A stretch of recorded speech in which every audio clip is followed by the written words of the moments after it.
Fesgama agus fáilte Comunn Rèidio Albannach Astràilia-a-Deas ag coig EBI in 93.1 FM digitach EBI World News Rúhig an líne.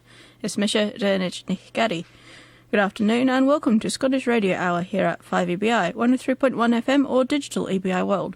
My name is Rachel Hay and a special welcome to anyone listening from further afield with our streaming service at www.5ebi.com.au.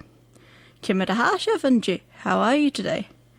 I don't know when this programme will be going to air, so I'm not going to start with This Week in Animal News as I usually do, because I don't know what week it is.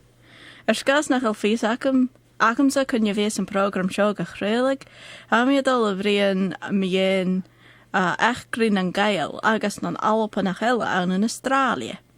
Hami a clachgag steward yemlan offigel gresh vrat diaspora na halapa gus scéalach gan aying.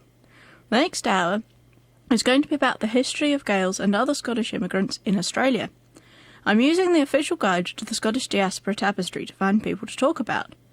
But not having a This Week in Animal News segment doesn't mean we can't begin with an animal story.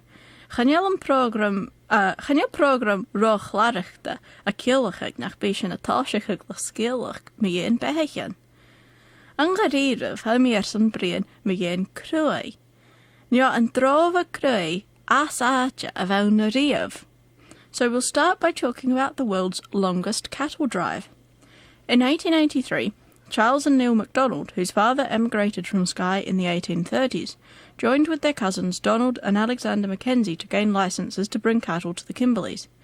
An na méleach céad ceithfichas an trí, chai Charach agus Neil Dólach, an dé dá natha imerich as an elan scianach le chéad blian a rá sin, cólarí an có áichan Dál agus Alistair MacConich, a réit an cétan son crog a thursca na Kimberleys. Thosaigh é déir an slí a bhór seo le siacéad bethach, trí fichad sa déich. Da harmh déag ichat agus sé ach ceithre ichat ag burn chliffad fascéad Goulburn. The four cousins began their enormous drive with 670 cattle, 32 bulls and 86 horses at Clifford Creek near Goulburn, New South Wales. The journey took 3 years as they crossed over 6,000 kilometres of inhospitable terrain, and the book says they replaced their losses as they went. I'm not sure where from. Has an tuairteach go 3 bliana, a siat a dal harish a sheer míle kilometre an jehalov a bheit neo íal gaibh. A cur an áte na bhaiad a chawl mar a bhaiad a dal a réist. Chosing an oiach ban áte gaibh an an jachgri san crích a chud in an drófa crui a báte a bhean a riamh. The efforts of the four cousins earned them a place in history for what the book claims is the longest ever cattle drive. And speaking of cows, here's a set of mouth music sung by na Caimbelich on the CD Óra na Gael, a set of push to bale beginning with Mo Vó Rú Vór, my big black cow.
Choking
Bishin and Tellen Mullach.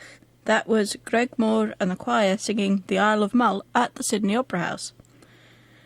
But it was on Ulva, off the coast of Mull, that Major General Lachlan Macquarie was born in 1762. Baln Alnan Oliver Yechos de Villa, a rig Maatje Shanneler Lachlan Macquarie nach Marin, an the Mele Shachke Trifich Sera. As dé drech bheithe gríomhach san Adam, Ránnig Astràilia an na 1810 mar réalacha Comunn Rèidio nuach. Fós ealas at chaimbal as an arste gharit ronasta an sin, agus húla cólarí ag Australia. After an active career in the army, Lachlan Macquarie arrived in Australia in 1810 as the Governor of New South Wales. He had married Elizabeth Campbell from Adelaide shortly before his appointment as Governor, and she travelled with him to Australia. Macquarie's 11-year tenure as Governor saw a dramatic transformation. He encouraged exploration and pushed the British colony inland, initiated a building programme, and worked hard to move it away from its status as a penal colony. Chynnych a gawlsys de yen blian a jech crw aharichig a vagan chomas. Va Macquarie a brosnach a graunsachig agus fute an colony isteacht an tíir, ho si hi a program toggle, agus raprich a crwy gus innewe a glosa de falov va innewe ma colony fenasachig. Rav elasach I gríomhach an an cúis an mahas sa colony cudjach agus ranimich Lachlan an tunnech a gur balachaimbal mar yi. Elizabeth Macquarie took an active interest in welfare issues in the colony of New South Wales, and Lachlan named the new settlement of Campbelltown in her honour. Her library was a source of inspiration for the architects who designed many of the buildings which would be erected in New South Wales. Va anjolaun eiche ma vunech brosnachi do na haltieren na jelvik moren, jena togelich an poblachur a vahid a hogel, an Comunn Rèidio nuach, hill jeach a galpe, agus ha anoi ag Lachlan an sin a torst immerag mar ahir Australia. The couple eventually returned to Scotland, and Lachlan Macquarie's grave there refers to him as the father of Australia. In Sydney Harbour there survives a sandstone bench carved by convicts for Elizabeth Macquarie to watch the shipping from. It's known as Mrs. Macquarie's chair, but there are many other places across the country, as well as a dictionary, named after them. Alnan Calach Ballamore Sydney ha buying cloch ganjavich rifeich an ast, a snaiag le prísanich gus an ferdigi ower ger bátichien as an sin. Ha a hanimachig mar cahir na mraha pós an igwere. Ha mór an áitigan fiag na dúcha an animachig as an jay. Se cuspa jaspa jahaun an Lachlan Macquarie aníis, leis gan draine rytn dona na túsanich. Agus chafi ygant as orst sin, skas gan dúrst an jór as a bhfuil mí leibh groi a brosnach a graunsachig, agus a pútag na colony isteacht an tíir. Governor Lachlan Macquarie, and all the things named after him, are a source of contention these days, and it's not hard to see why. As keen as he was on exploration and pushing the colony inland, his reign certainly had a negative impact on the Aboriginal people of the area.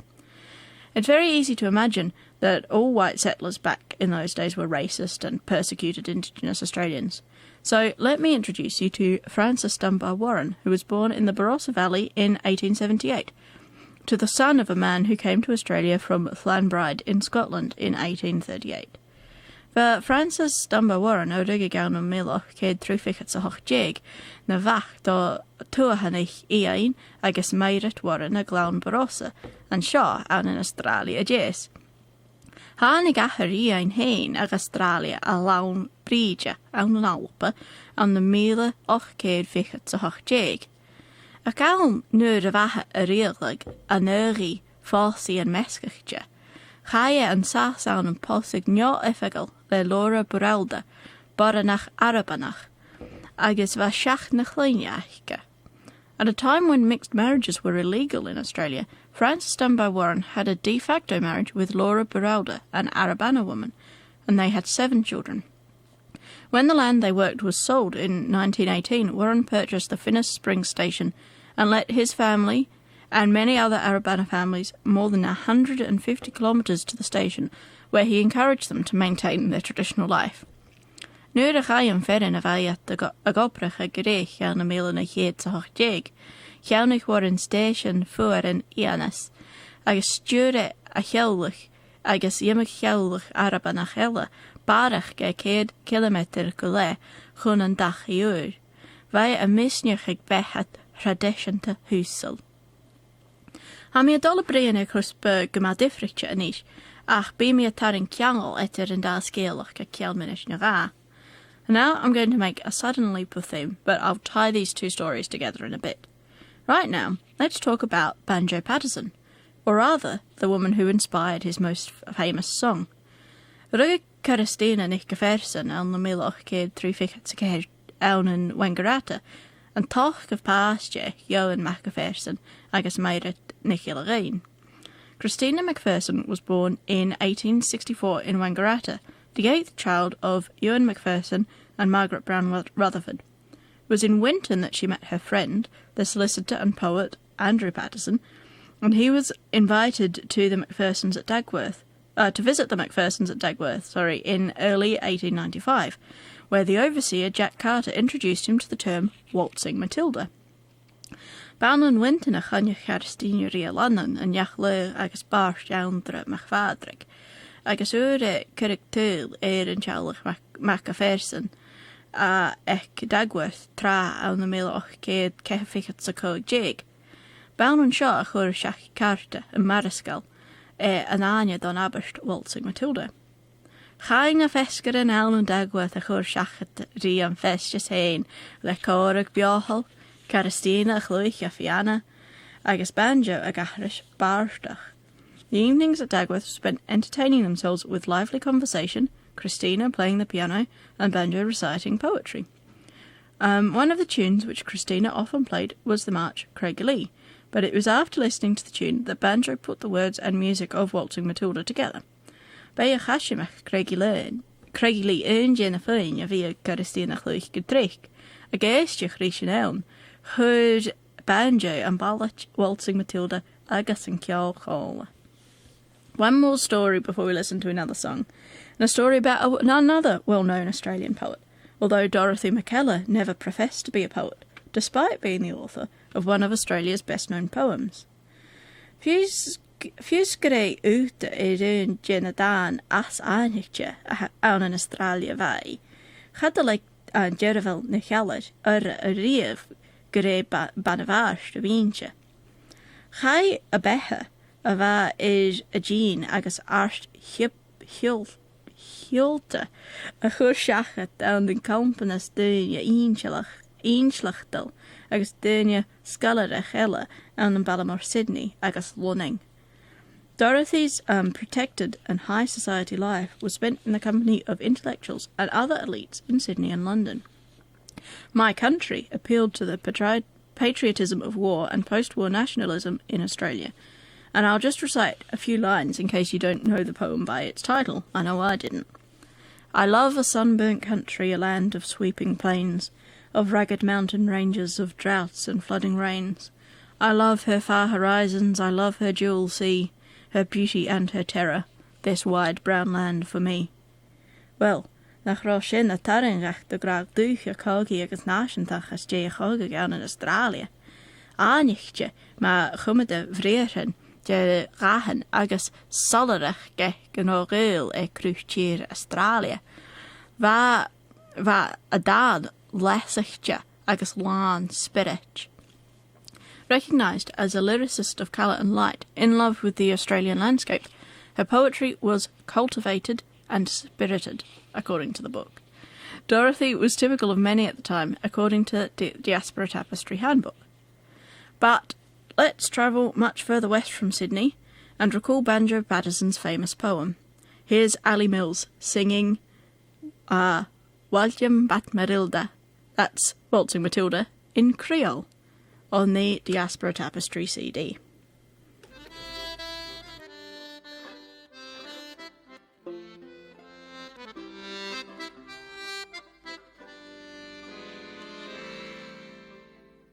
One ball of cardia and come up lang a billabong, invented on the ground lang a cooler battery, inventing on back fabri, what jump but the millibo, you balaga man, what jump but Marilla lang a me, what jump but Marilla,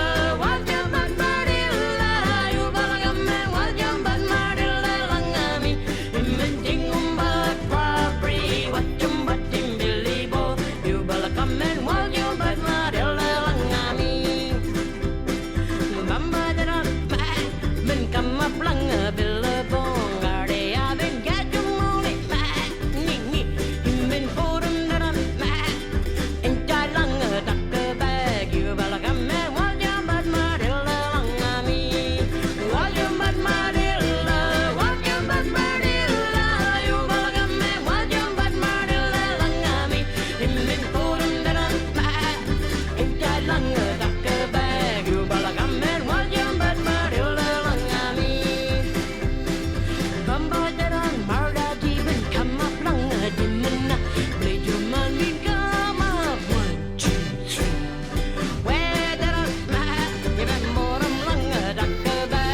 The What's On is brought to you by our sponsors, the Scottish Banner newspaper.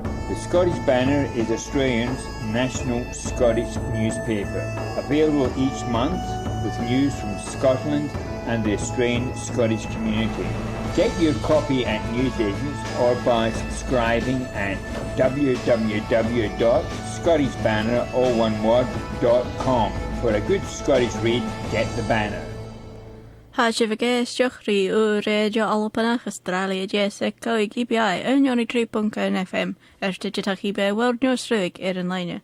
You're listening to Scottish Radio Hour on 5EBI 103.1 FM, digital EBI World or now streaming online.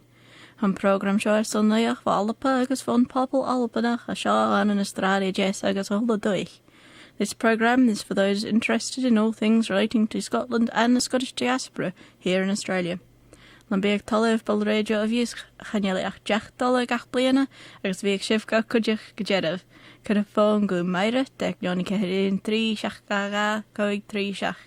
Neo chur postí gan drúnare aging ag EBI Scott Radio SA at gmail.com.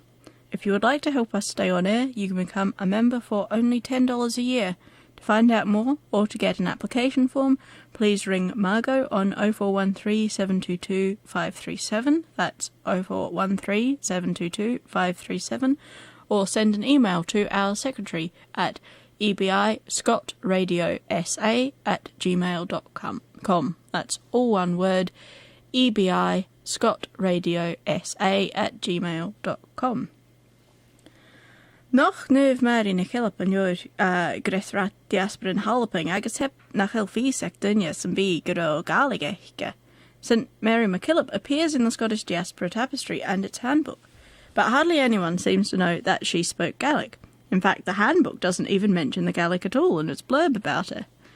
Chanel pís mi mu a jen senor a gra dat mi in the Gaelige, a chaimi gan tai taski mu jen. An panola agus nach Gaelic an sin. Saun vol réaltach na halpa, a bha parent an vari, gehari wachaber. Han tai taski an panola gra gan danig yamach tjellach gan skira ut a wachaber. The Mary MacKillop Museum in Panola not only mentioned the Gaelic, and has Gaelic text present, but it says that many of the pioneering families in the area came from Lochaber, just as Mary's parents did. Her father, Alexander MacKillop, came to Australia in January 1838 from Roybridge and arrived in Melbourne with his sister Margaret, who later went to Panola. Her mother, Flora MacDonald, no, not that one, arrived in April 1840 and had a brother, Donald, who went to Panola.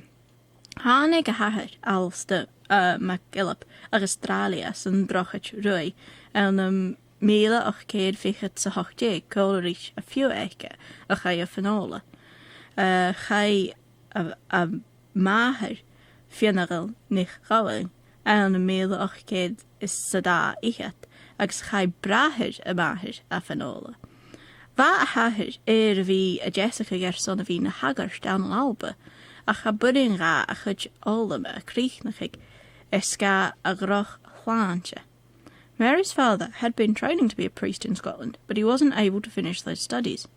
Nevertheless, that meant that he was able to teach Mary and his other children not only to read and write, but to do it in at least 4 languages: English, Gaelic, Latin and French.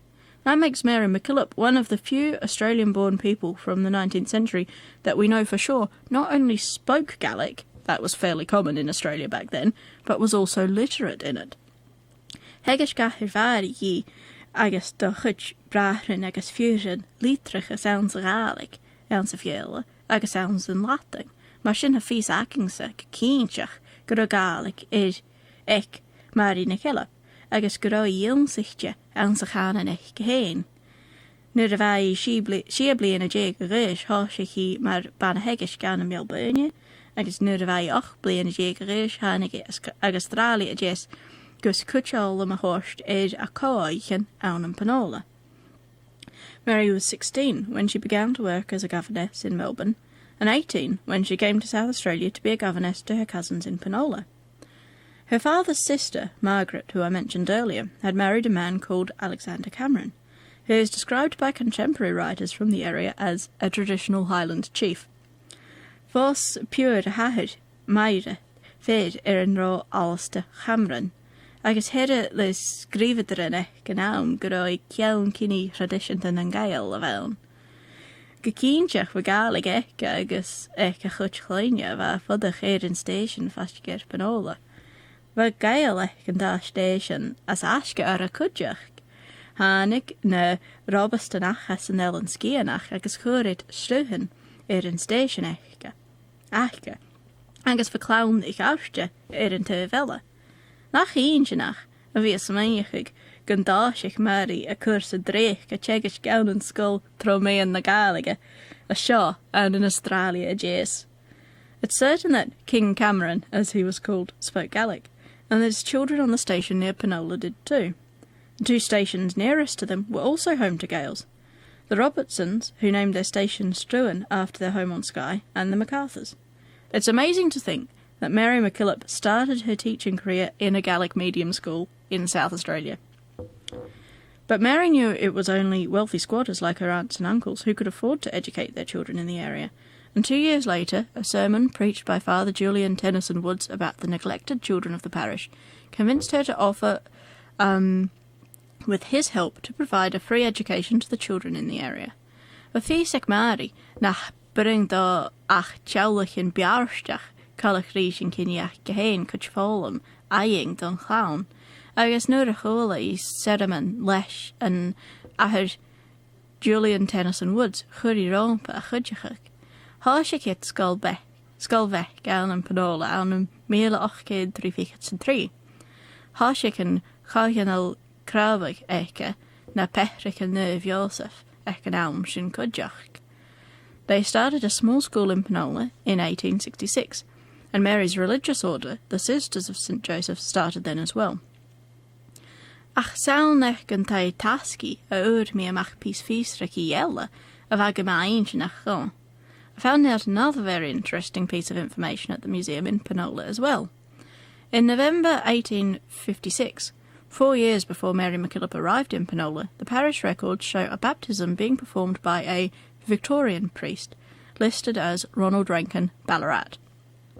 As towing 1860, ceir blianachin mus an dránig Maria Panola, nach bastian an paristia le sagart Victorianach. Scríb iad siase mar réal machrang, Ballarat. Ach cá esan, who's he? Bei sagastan mar dasht a bhaun, etter 1858 go 1859, agus scríb daine mi géin go raibh a mollet as immerige geláidir.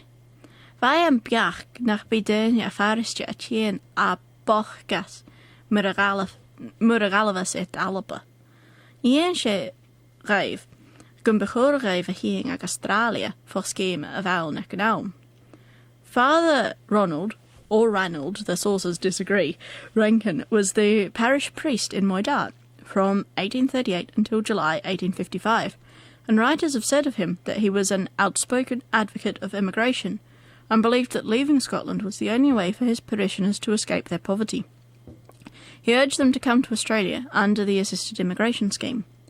Huge numbers of Gaelic speakers settled west of Melbourne in the 1840s and 1850s, and many are known to have only been able to speak Gaelic and understand no English. Hánig slóach in Gael a Victoria agus firich éit aníir Melbourne as dé 1890. A réir an ára achge íon Machgói a scríbh lín as dé sin charó ach Gaelic e cwt as mó raibh agus cha burin raibh béal a hic sin idir. Chúr na daine rompa a gro féim crua achge sagastech an Gaelic ag scríbhéit a hinge gan Eglish Cathelgach an tahir réal a hóisteamach alpa.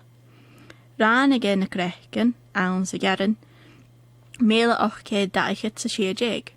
Eventually, the Gaelic-speaking people of Western Victoria decided that they needed a Gaelic-speaking priest, so they sent a petition to the Catholic Church to bring Father Ronald Rankin out from Scotland. He arrived in Geelong in February 1856. But none of this, while very interesting, is why Ronald Rankin is famous. What he's best known for is writing the words of the well-known Gaelic Christmas carol Tailg Arslanige, also known as Tailg Christe. And there are físagat gan describe Australianach yn lei animal sin. Scriven taharil na fachlin me cainiachig a da chlein a fariste an na moidart mussen the gach down the mealach céad daichet sa coig jig. He wrote it as a parting gift to the children of his parish in Moidart before he left them in 1855. There are something like 29 verses, but a much smaller selection of them are still popularly sung by Gaelic speakers around the world. In fact, here's Fiona Mackenzie singing Tailg Christe on her Christmas album, Duan Nolig.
Sin Katrina Rèidio Albannach Astràilia-a-Deas a chluich seta Cape Breton.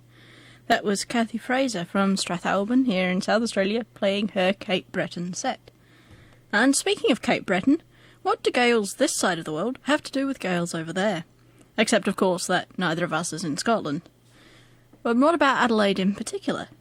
Ystolch yn ac bios mae chi gyfel data un of belnet yr Astràilia-a-Deas agos Cape Breton, tyf mwy nach el fergein an an alpa heen. Ach, hami a dal un sy sgil raif. A sgil mi un dynia, hill and til fod, gos yn dran get shelling no way. I'm going to tell you a story about a group of people who wandered the world before they arrived in New Zealand. Wa va sio, rig termut maclaw jawn yn loch yn unifyd, an an alpa. Beshen meile siach geed to geir figet.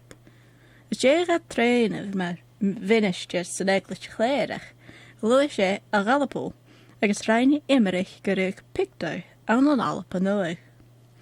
Once upon a time, actually it was 1780, a man called Norman MacLeod was born in Lochinver in Scotland. After training as a Presbyterian minister, he moved to Ullapool, and from there he emigrated to Pictou in Nova Scotia.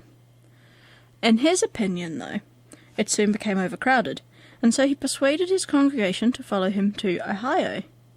Ras an táte rovech leilua, agus mar sin chur tournament impi a chur a lentin grúig Ohio. Ach, chai an cúrchin cursa leis an amashe, agus rán get ballan a valna, an ellen Cape Breton, faran de steke korsnach Albannach. Hag alig astachke chun an lá Jew. Chaim iawn an da vliana sy'n o'i jig, agus gyrich mi an ballan y fawn o fat mis. Agus misha, gun smich baila ar rhaen shin. They never made it to Ohio because the weather blew them off course, and they landed in St Anne's on Cape Breton, still in Nova Scotia, where he established a strong Scottish community, according to the Tapestry Handbook. I'm inclined to agree, because the people there still speak Gaelic today. I went over there in 2019 and lived in St Anne's for a month, and I didn't have to speak a word of English the whole time I was there. Colegh na Gaeilge, the Gaelic College, was established in 1938 on the property where Norman MacLeod's church once stood, and I lived in a building called Taoific Lodge, MacLeod's house. Chai Colegh na Gaeilge steich down the mile na chéad fichat a hoch jig, an láir a chéin, far an rá an eclis a hog corsneach churabit. Agus nuair a bheith mi ann, ridich mi an togalich a bhil Taoific Lodge. Ach, gecínseach, chahí an scéalach a crích na chigan sin, nach de jelmi leif scéalach mi gén daine a siúla fiag na súl. Agus fémis gan big an ceanal at the Cape Breton agus Astràilia-a-Deas nas láidere na, oh well, chaid it jan turis. The story doesn't end there. Didn't I promise you a story of globetrotting? And we haven't even left Nova Scotia yet, and we need a stronger connection between Cape Breton and South Australia than Rachel went there once. Several years of poor harvests made Norman decide to move yet again in 1851, and they came to Australia via the Cape Verde Islands and Cape Town. Hug fóga boch gael glwys o dris jan y milwch ge daithit hyn jeg ag Australia, a siúl slia elen yn Cape Owania agus Balchape. Charo cachan o liclodge tolich leis an tír a gŵr. Nam biachsa van y dynia sio awn yn Adelaide, rá fecach, leis gyroed cho biarstiach ag an awm. Agus nach bí jongantas na dynia sy'n startin yn sin a chaintsin. MacLeod's congregation wasn't pleased. The book says vexed by the gold rush, because they thought the wealth at the time made the people here in Adelaide too worldly and sinful. I can't help but think that the people in the eastern states will be surprised to hear that. It's certainly not the reputation we have now. Anyway, in 1835 they moved again to Waipu in New Zealand. Not everyone went, though. In 1914, one T. Saunders wrote in to the Advertiser. For those listening elsewhere than South Australia, that's our local newspaper in Adelaide, listing the people who arrived from Cape Breton 80 years before, and describing how his father had later become the captain of one of the ships that brought them. Apparently the Gaels of MacLeod's congregation built the ships themselves. An na 1823 lois it goaipu an an sell nuach, a chadorach a Hollanach Australia. An na 1918 scríb meistje Saunders chun an advertiser sin an pipe naiach go seo an Adelaide, agus an a gra go ahir chaptan do fergin na bátichin, agus gun de chruich caian al lich lá jet lá a hain. Ach cudja chuirste go teallach iasca an an post Adelaide fat blianachin ec an Gaelic, agus Mac Ernest and Tanya Mahara. He also said that there was a Gaelic-speaking fisherman family in Port Adelaide for years called McGuinness.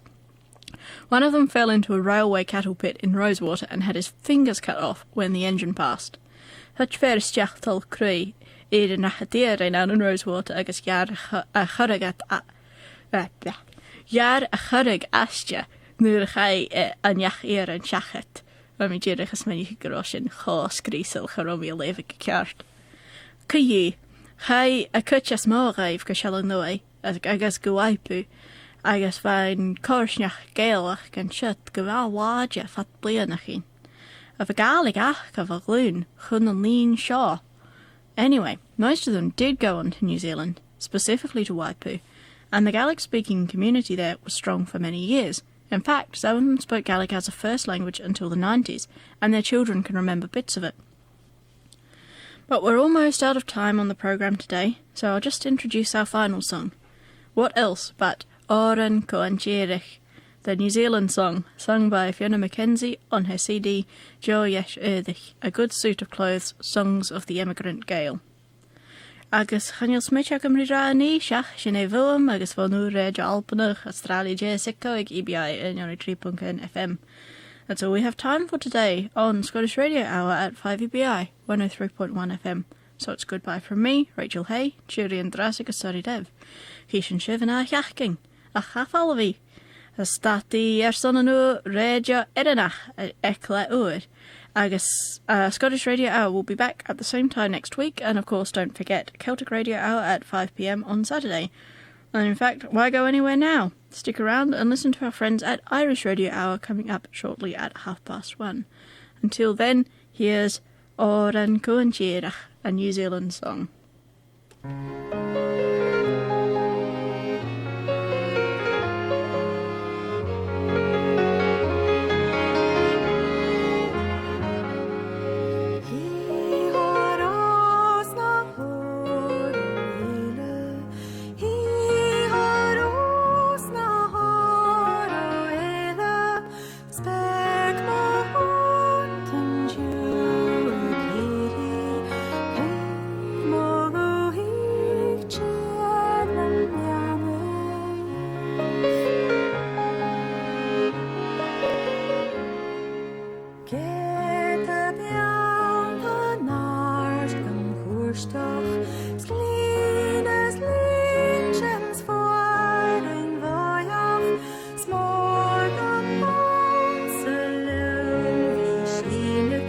Just